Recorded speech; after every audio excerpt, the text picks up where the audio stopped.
Okay, today we're talking about adding and subtracting with decimals. You've already been doing this basically because you've been doing it with money, but now they're going to do it without money. So sometimes you'll have two decimals like you would with money. Sometimes you may just have one decimal tenths. Sometimes you may have three numbers in the decimal place. The important thing is just to remember to put the decimal straight down in your answer. So we're going to do number 1, A and B together, and we're going to do number 2, A and B together. So we're going to do 2 addition together and 2 subtraction together. We're on lesson 131, page 237. We're going to do those together. So we have, all of these have hundredths places. There's 2 decimals, that's the hundredths place. So this number is 23 and 16 hundredths. 78 and 31 hundredths, 432 and 42 hundredths, 89 and 86 hundredths. So we're going to add them together. We have 6 plus 1 plus 2 plus 6. So let's add that together.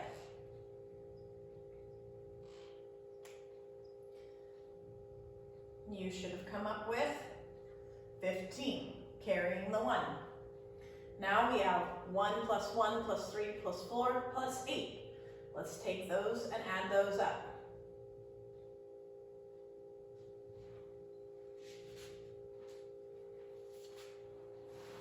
Okay, you should have 17.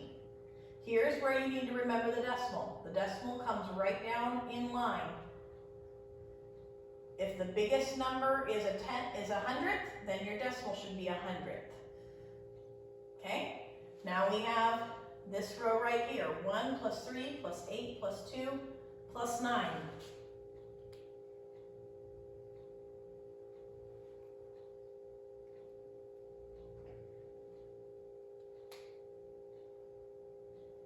We should have 23. Okay, now we have this column, 2 plus 2 plus 7 plus 3 plus 8.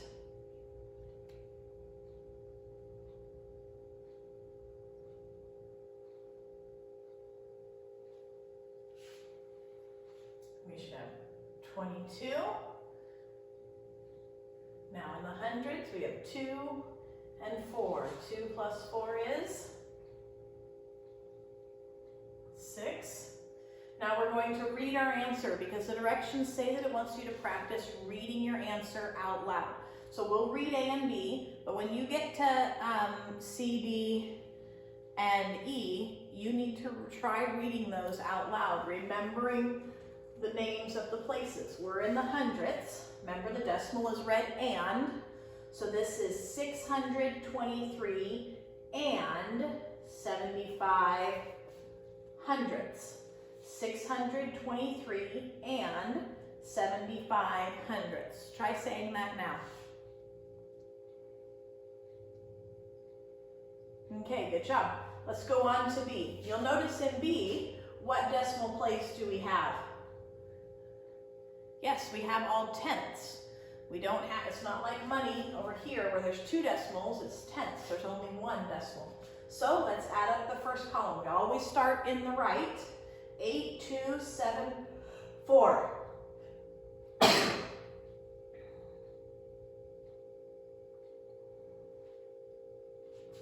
Okay, you should have 21.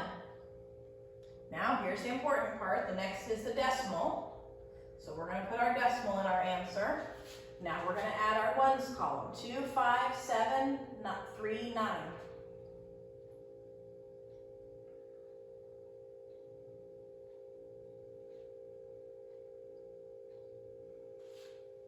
You should have 26.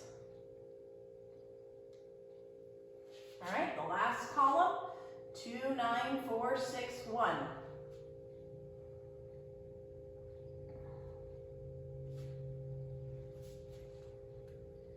You should have 22. So let's read this number. The 1 is in the tenths place.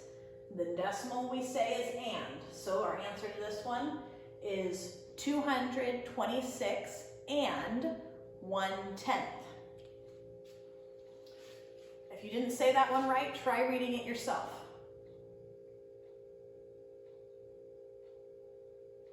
Good job. Don't forget, please, on C, D, and E, to also say your answers out loud. Practice saying them. Remember the decimal you say and you need the right place value for the decimal. Okay, now we're going to go down to 2 and we're going to do a couple subtractions just so you can see those, all right?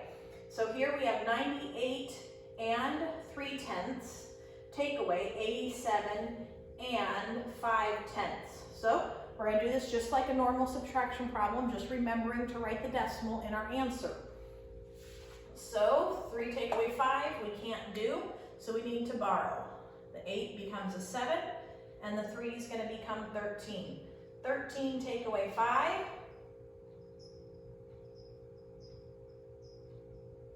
is 8. Okay, our decimal point comes next, so we need to remember our decimal point. 7 take away 7 is 0. 9 take away 8 is 1.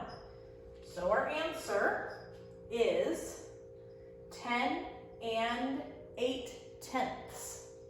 10 and 8/10. Try saying that yourself. Good job.